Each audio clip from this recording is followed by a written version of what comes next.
The Lord's commission for us today is not just limited on discipling the nation and baptizing them into the reality of the triune God, but also feeding and shepherding His flock. Amen. Praise the Lord.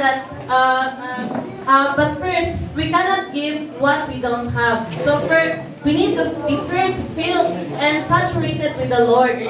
So praise the Lord that in order to feed or shepherd the others, we need to be infused Christ. Because if we lack Christ, we cannot give Christ or minister Christ to others. So today, the feeding and shepherding, the Lord is working with us for the building up of His body. The shepherd means is to take care, and to feed is to build, is to supply food. So while we are serving the Lord today, we must not only take care of His sheep, but also feed them with spiritual food. Amen.